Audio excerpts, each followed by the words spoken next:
So now I'm going to talk to you a little bit about that I've told you with the one miracle on the Round Mountain. It wasn't Maple Mountain; it was Round Mountain. Is where the late lived. But I'm going to talk to you about miracles that have come to me in obtaining family history information on the family. I think I'll start with the Nixons, being as this is the Nixon filmmakers here. We were living in Boise, Idaho, and Richard had been called as a bishop.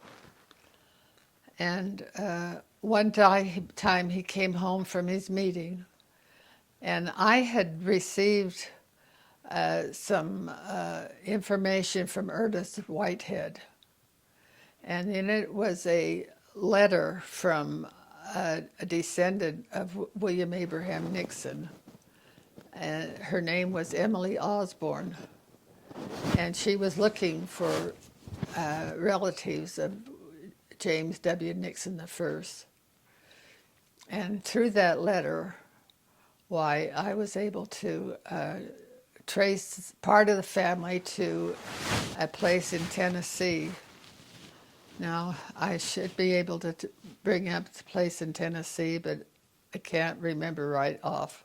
You can go to the family search and find that information. But Richard came home from a ward meeting, and I said to him, well, let's see if we can find a Johnson, because this is the name of one of the descendants of William Abraham Nixon, if we can find a Johnson in Crossville, Tennessee. And sure enough, we made contact with Crady Johnson, who was a wife of one of the descendants. And sure enough, she had the Nixon Bible. And sure enough, she had the Nixon photo album. And sure enough, she had the wedding dress of Mary Perrin, the second wife of William Abraham Nixon. And she had several other artifacts that were from the family. And she had no descendants. And so I immediately prodded Richard. I asked her if we could have the Bible when she's through with it. And she made a note of it. And after we had contacted her, Uncle Ez and Aunt LaRue decided they would go back to see her. We were raising a young family, and so we weren't able to go.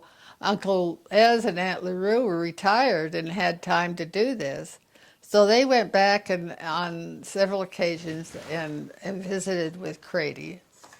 And when Crady gave up her household, she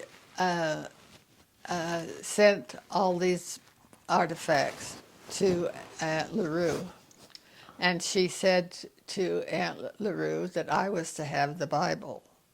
And Aunt LaRue was to, of course, had the album and was given the wedding dress and several other objects.